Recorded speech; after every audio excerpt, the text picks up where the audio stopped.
John Woodford, in his first moments of returning consciousness, was not aware that he was lying in his coffin. He had only a dull knowledge that he lay in utter darkness, and that there was a close, heavy quality in the air he breathed. He felt very weak and had only a dim curiosity as to where he was and how he had come there. He knew that he was not lying in his bedroom at home, for the darkness there was never so complete as this. Home. That memory brought others to John Woodford's dulled brain, and he recalled his wife now, and his son. He remembered too that he had been ill at home, very ill, and that was all that he could remember. What was this place to which he had been brought? Why was the darkness so complete and the silence so unbroken? And why was there no one near him? He was a sick man, and they should have given him better care than this. He lay with a dull irritation at this treatment growing in his mind. Then he became aware that breathing was beginning to hurt his lungs, that the air seemed warm and foul. Why did not someone open a window? His irritation grew to such a point that it spurred his muscles into action. He put out his right hand to reach for a bell or a light button. His hand moved slowly only a few inches to the side, and then was stopped by an unyielding barrier. His fingers feebly examined it. It seemed a solid wall of wood or metal faced with smooth satin. It extended all along his right side, and when he weakly moved his other arm, he found a similar wall on that side too. His irritation gave way to mystification. Why in the world had they put him, a sick man, into this narrow place? Why his shoulders rubbed against the sides on either side? He would soon know the reason for it, he told himself. He raised up to give utterance to a call that would bring those in attendance on him. To his utter amazement, his head bumped against a similar silk-lined wall directly above his face. He raised his arms in the darkness and discovered with growing astonishment that this wall or ceiling extended above him from head to foot, like those on either side. He lay upon a similar silk-padded surface. Why in the name of all that was holy had they put him into a silk-lined box like this? Woodford's brain was puzzling this when a minor irritation made itself felt. His collar was hurting him. It was a high, stiff collar, and it was pressing into the flesh of his neck. But this again was mystery, that he should be wearing a stiff collar. Why had they dressed a sick man in formal clothes and put him into this box? Suddenly John Woodford shrieked, and the echoes of his scream reverberated around his ears like hideous, demonic laughter. He suddenly knew the answer to it all. He was not a sick man any more at all. He was a dead man, or at least they had thought him dead and had put him into this coffin and closed it down. He was buried alive. The fears of his lifetime had come true. His secret dark forebodings were hideously realized. From earliest childhood, he had feared this very horror, for he had known himself subject to cataleptic sleeps, hardly to be distinguished from death. He had had nightmares of premature burial. Even after the proneness to the cataleptic condition seemed to have left him, his fears had clung to him.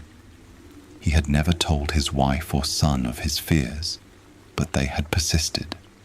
They had inspired him to exact a promise that he would not be embalmed when buried, and would be interred in his private vault instead of in the earth. He had thought that in case he were not really dead, these provisions might save his life, but now he realized that they only laid him open to the horrible fate he had dreaded.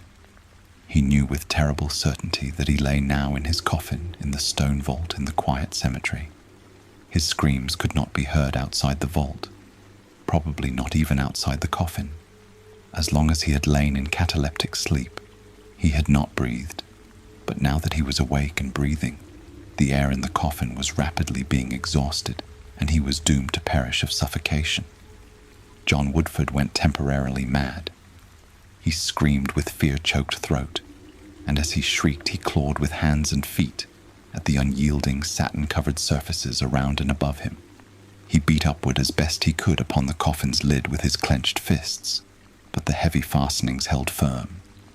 He yelled until his throat was too swollen to give utterance to further sound. He clawed at the top until he broke his nails against the metal behind the silk padding. He raised his head and beat against the top with it until he fell back half-stunned. He lay exhausted for moments, unable to make further efforts. In his brain marched a hideous pageant of horrors.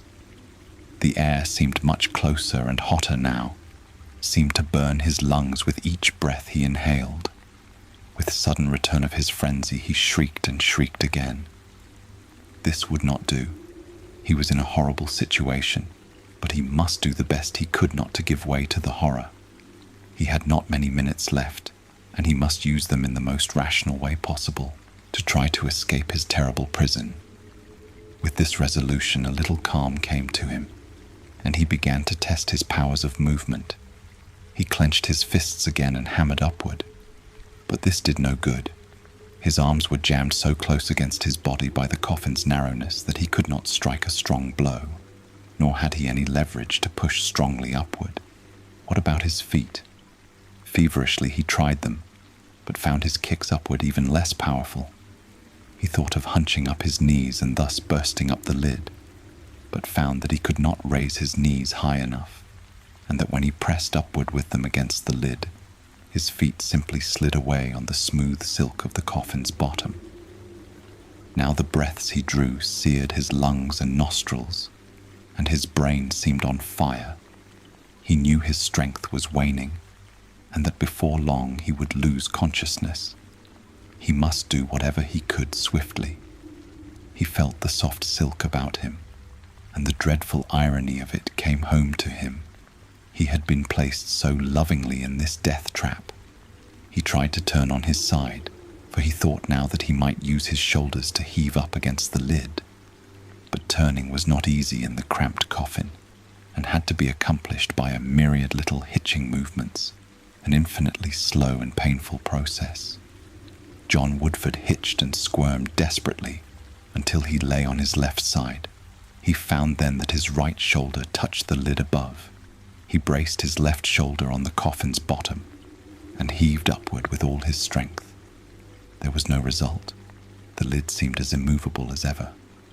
He heaved again, despair fast filling his heart. He knew that very soon he would give way and shriek and claw. There was already a ringing in his ears. He had not many minutes left. With the utter frenzy of despair, he heaved upward again with his shoulder. This time there was a grating sound of something giving above. The sound was like the wild peal of thousands of bells of hope to John Woodford's ears. He heaved quickly again and again at the lid. Paying no attention to the bruising of his shoulder, he pressed upward with every ounce of his strength. There was another grating sound, then a snap of metal fastenings breaking. And as he shoved upward with convulsive effort, the heavy metal lid swung up and over and struck the stone wall with a deep clang. A flood of cold air struck him. He struggled up over the coffin's side, dropped a few feet to a stone floor, and lay in a huddled mass. It was minutes before he had mastered himself and summoned enough strength to stand up. He stood inside a little vault that held no coffin but his own. Its interior was in darkness save for a dim shaft of starlight that came through a tiny window high up in one wall. John Woodford stumbled to the vault's heavy iron doors and fumbled at their lock. He had an uncontrollable horror of this place that had almost been the scene of his perishing. The coffin there on the shelf with its lid leaning against the stone wall seemed gaping for him with its dark, cavernous mouth. He worked frantically at the lock. What if he were not able to escape from the vault? But the heavy lock was easily manipulated on the inside, he found. He managed to turn its tumbler and shoot its bar, and then the heavy iron doors swung open. John Woodford stepped eagerly out into the night. He stopped on the vault's threshold, closing the doors behind him, and then looking forth with inexpressible emotions. The cemetery lay in the starlight before him, as a dim, ghostly city of looming monuments and vaults. Little sheets of ice glinted here and there in the dim light, and the air was biting in its cold. Outside the cemetery's low wall, blinked the lights of the surrounding city. Woodford started eagerly across the cemetery, unheeding of the cold. Somewhere across the lights of the city was his home, his wife, and somewhere his son, thinking him dead, mourning him. How glad they would be when he came back to them, alive. His heart expanded as he pictured their amazement and their joy at his return. He came to the low stone wall of the cemetery and clambered quickly over it. It was apparently well after midnight, for the cars and pedestrians in sight in this suburban section were few. Woodford hurried along the street. He passed people who looked at him in surprise, and only after some time did he realize the oddness of his appearance. A middle-aged man clad in a formal suit and lacking hat and overcoat was an odd person to meet on a suburban street on a winter midnight, but he paid small attention to their stares. He did turn up the collar of his frock coat to keep out the cold, but he hardly felt the frigid air in the emotions that filled him. He wanted to get home, to get back to Helen, to witness her stupefaction and dawning joy when she saw him returned from the dead, living.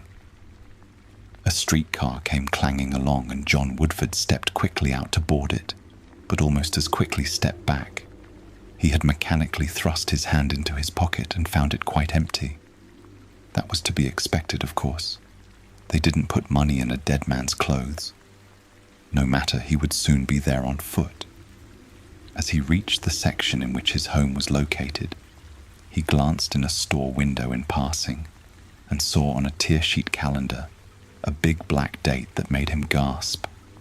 It was a date 10 days later than the one he last remembered. He had been buried in the vault for more than a week in that coffin.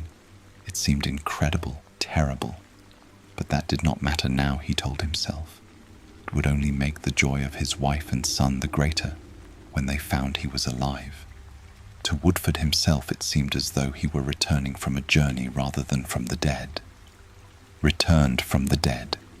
As he hastened along the tree-bordered street on which his home was located, he almost laughed aloud as he thought of how amazed some of his friends would be when they met him. They would think him a ghost or a walking corpse, would perhaps shrink in terror from him at first. But that thought brought another. He must not walk in on Helen too abruptly. The husband she had buried 10 days ago must not appear too suddenly, or the shock might easily kill her. He must contrive somehow to soften the shock of his appearance, must make sure that he did not startle her too much. With this resolve in mind, when he reached his big house set well back from the street, Woodford turned aside through the grounds instead of approaching the front entrance. He saw windows lighted in the library of the house and he went toward them. He would see who was there, would try to break the news of his return gently to Helen. He silently climbed onto the terrace outside the library windows and approached the tall easements. He peered in. Through the silken curtains inside, he could clearly see the room's soft-lit interior, cozy with the shelves of his books and with the lamps and fireplace. Helen, his wife, sat on a sofa with her back partly toward the window. Beside her sat a man that Woodford recognized as one of their closest friends, Curtis Dawes. Sight of Dawes gave Woodford an idea. He would get Dawes outside in some way and have him break the news of his return to Helen. His heart was pounding at sight of his wife. Then Curtis Dawes spoke, his words dimly audible to Woodford outside the window. "Happy, Helen?" he was asking. "So happy, dear," she answered, turning toward him. Out in the darkness, Woodford stared in perplexed wonder. How could she be happy when she thought her husband dead and buried? He heard Curtis Dawes speaking again. "It was a long time," the man was saying. "Those years that I waited, Helen." She laid her hand tenderly on his. "I know, and you never said a word. I respected so your loyalty to John." She looked into the fire musingly. "John was a good husband, Kurt. He really loved me, and I never let him guess that I didn't love him, that it was you, his friend, I loved. But when he died, I couldn't feel grief. I felt regret for his sake, of course. But underneath it was the consciousness that at last you and I were free to love each other. Dawes's arm went tenderly around her shoulder. Darling, you don't regret that I talked you into marrying me right away? You don't care that people may be talking about us? I don't care for anything but you, she told him. John was dead. Young Jack has his own home and wife, and there was no reason in the world why we should not marry. I'm glad that we did. In the darkness outside the window, a stunned, dazed John Woodford saw her lift an illumined face toward the man's. I'm proud to be your wife at last, dear, no matter what anyone may say about us, he heard. Woodford drew slowly back from the window. He paused in the darkness under the trees, his mind shaken, torn. So this was his homecoming from the tomb. This was the joy he had anticipated in Helen when he returned. It couldn't be the truth. His ears had deceived him. Helen could not be the wife of Curtis Dawes. Yet part of his mind told him remorselessly that it was true. He had always sensed that Helen's feeling for him was not as strong as his for her, but that she had loved Dawes he had never dreamed. Yet now he remembered Dawes's frequent visits, the odd silences between him and Helen. He remembered 1,000 trifles that spoke of the love which these two had cherished for each other. What was he, John Woodford, to do? Walk in upon them and tell them that they had been premature in counting him dead, that he had come back to claim his position in life and his wife again? He couldn't do it. If Helen during those years had wavered in the least in her loyalty to him, he would have had less compunction. But in the face of those years of silent, uncomplaining life with him, he couldn't now reappear to her and blast her newfound happiness and blacken her name. Woodford laughed a little, bitterly. He was then to be an Enoch Arden from the tomb. A strange role, surely. Yet it was the only one open to him. What was he to do? He couldn't let Helen know now that he was alive, couldn't return to the home that had been his. Yet he must go somewhere. Where? With a sudden leap of the heart, he thought of Jack, his son. He could at least go to Jack, let his son know that he was living. Jack at least would be overjoyed to see him, and would keep the fact of his return secret from his mother. John Woodford, with that thought rekindling a little his numbed feelings, started back through the trees toward the street, where he had approached the house but minutes before with eager steps. He stole away now like a thief, fearful of being observed. He reached the street and started across the blocks toward the cottage of his son. Few were abroad, for the cold seemed increasing, and it was well past midnight. Woodford mechanically rubbed his stiffened hands as he hurried along. He came to his son's neat little white cottage, and felt relief as he saw lights from its lower windows also. He had feared that no one would be up. He crossed the frozen lawn to the lighted windows, intent on seeing if Jack were there, and if he were alone. He peered in, as he had done at his own home. Jack was sitting at a little desk, and his young wife was perched on the arm of his chair and was listening as he explained something to her from a sheet of writing on the desk. John Woodford, pressing his face against the cold window pane, could hear Jack's words. "You see, Dorothy, we can just make it by adding our savings to Dad's insurance money," Jack was saying. "Oh, Jack," cried Dorothy happily. "And it's what you've wanted so long. A little business of your own." Jack nodded. "It won't be very big to start with, but I'll make it grow, all right. This is the chance I've been hoping for, and I'm sure going to make the most of it." "Of course," he said, his face sobering a little. "It's too bad about Dad going like that. But seeing that he did die, the insurance money solves our problems of getting started. Now you take the overhead," he said, and began unreeling a string of figures to the intent Dorothy. John Woodford drew slowly back from the window. He felt more dazed and bewildered than ever.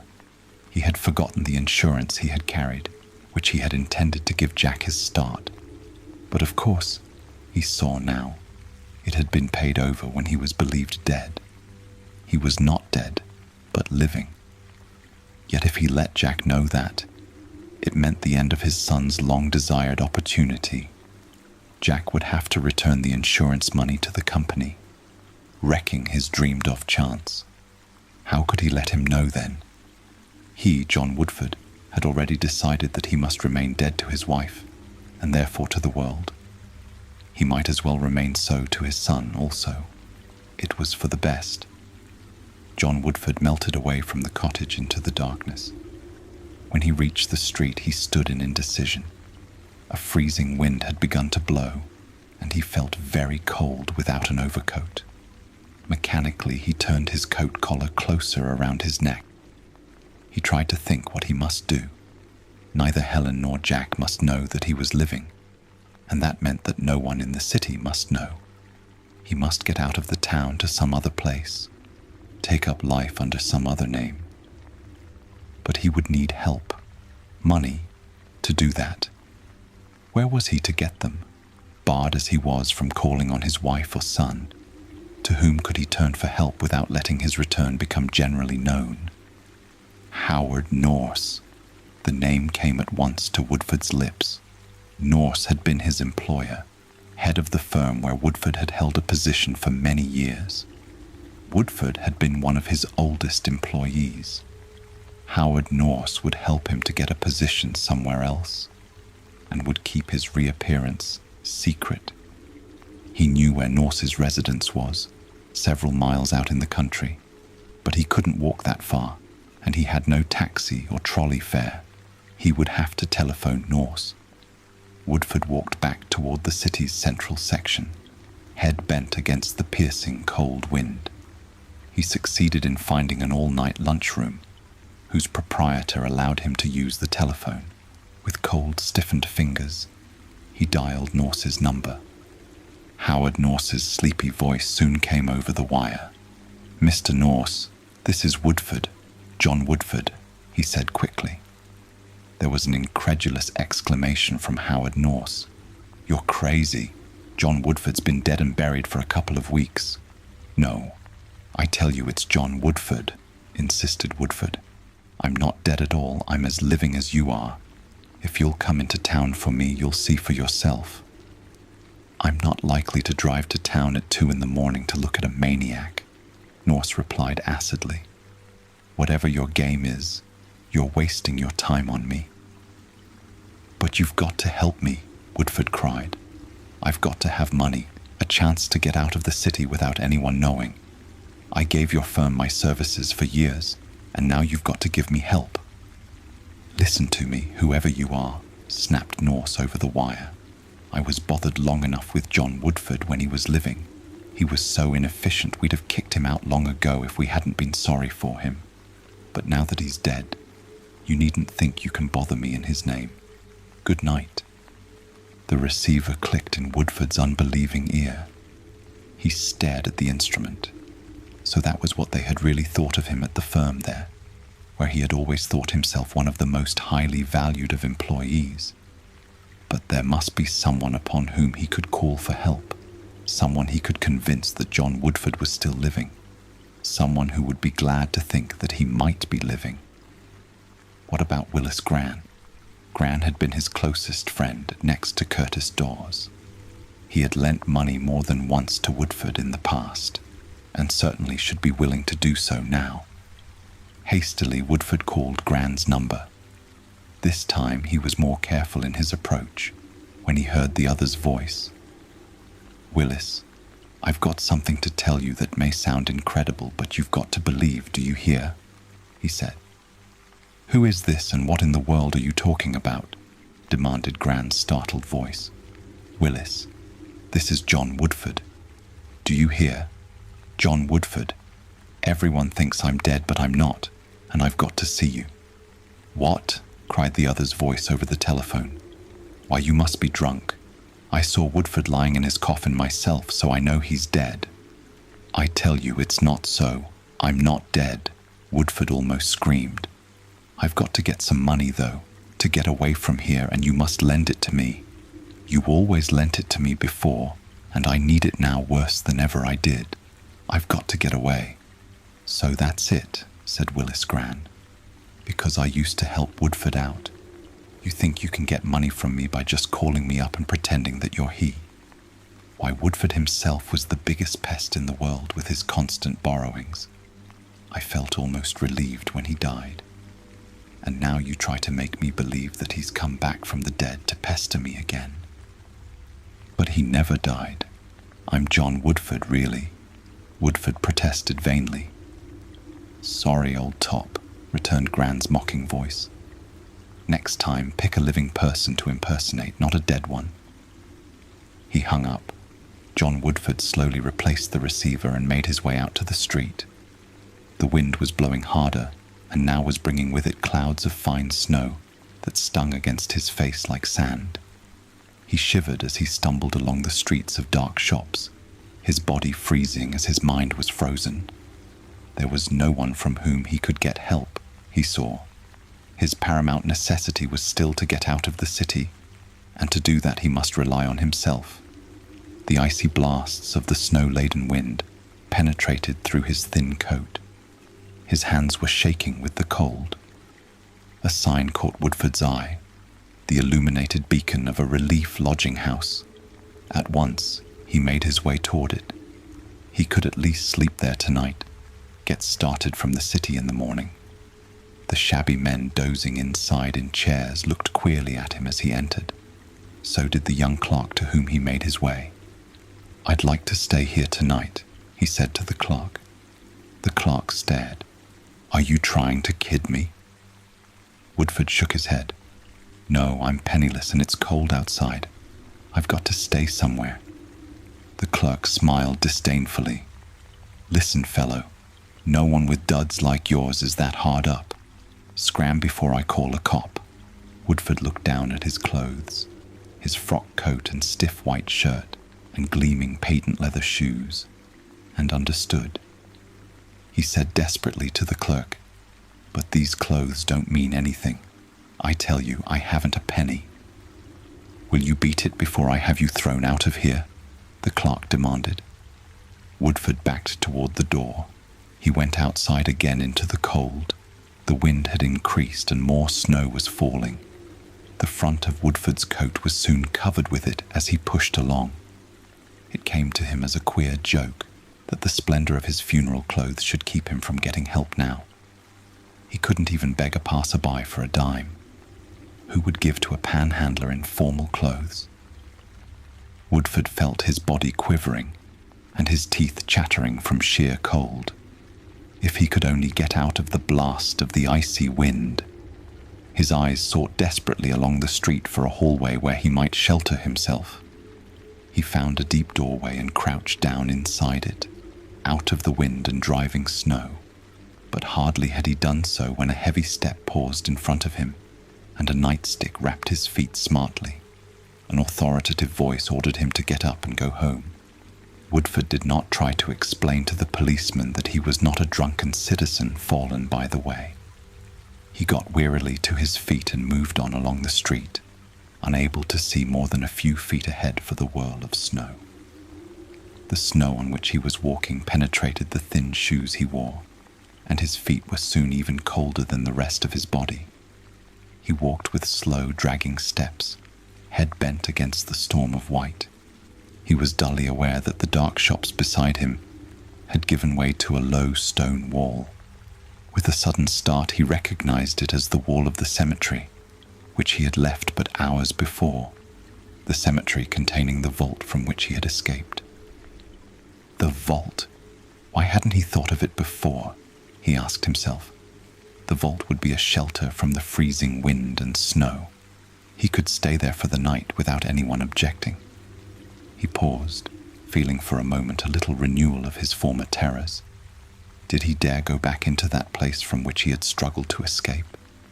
Then an extra strong blast of icy air struck him and decided for him. The vault would be shelter, and that was what his frozen body craved more than anything else. Stiffly he climbed over the low stone wall and made his way through the cemetery's whitened monuments and vaults toward the one from which he had escaped. The driving snow covered his tracks almost as he made them, as he trudged toward the vault. He reached it and tried its iron doors anxiously. Suppose he had locked them when he left, but to his relief they swung open, and he entered and shut them. It was dark inside, but he was out of the wind and snow now, and his numbed body felt a little relief. Woodford sat down in the corner of the vault. It was a shelter for the night, at least. It seemed rather ironic that he had had to come back here for shelter, but it was something to be thankful for, that he had even this. In the morning, when the storm was over, he could leave without anyone seeing and get out of the city. He sat listening to the wind and snow shriek outside. The stone floor of the vault was very cold, so cold that he felt his limbs stiffening and cramping, and finally he stood up unsteadily and paced to and fro in the vault, chafing his arms and hands. If he had only a blanket or even a heavy coat to lie upon, he'd freeze there upon the stone floor. Then as he turned in his pacing, he bumped into the coffin on the shelf, and a new idea was born in his mind. The coffin. Why, the interior of it was lined deep with silk and satin padding. It would be warm in the coffin. He could sleep in it far better than on the cold stone floor. But did he dare to re-enter it? Again, Woodford felt faintly the former terrors he had experienced when he had awakened in it. But they meant nothing, he told himself. He would not be fastened in this time, and his frozen flesh yearned for the warmth of the coffin's lining. Slowly, carefully, he climbed up and lowered himself into the coffin and stretched out. The silk and padding he sank into had a grateful warmth. He lowered his head upon the soft little pillow with a sigh of relief. This was better. He experienced an almost luxurious comfort now. But after he had lain for a little while, he felt that the top of his body was still cold, where the cold air came into the open coffin's top. That cold air entering kept him from being completely warm. If the lid above him were just closed to keep out the cold air. He reached up and got the edge of the heavy metal lid, then let it down upon himself. He was completely in the dark now, inside the closed coffin. But he was warm too, for the lid kept out the cold air, and he was getting warmer all the time, as his body warmed up the interior. Yes, it was far more comfortable with the lid closed, and even warmth now pervaded his whole being, and the air inside the coffin was still getting warmer and thicker. He felt a little drowsy now, as he breathed that warm air, felt luxuriously sleepy as he lay on the soft silk. It was getting a little harder to breathe somehow, as the air became thicker. He ought really to raise the coffin lid and let in some fresh air. But it was so warm now, and the air outside was so cold, and he was more and more sleepy. Something dim and receding in his fading consciousness told him that he was on the way to suffocation. But what if he was his sleepy thought. He was better off in here than back in the world outside. He had been a fool ever to fight so hard before to get out of his warm, comfortable coffin, to get back to that outside world. No, it was better like this. The darkness and the warmth and the sleep that advanced. Nobody would ever know that he had awakened at all, that he had been away from here at all. Everything would be just as before, just as before. And with that comforting assurance, John Woodford was swept farther and farther down the dark stream of unconsciousness, from which this time there would be no returning.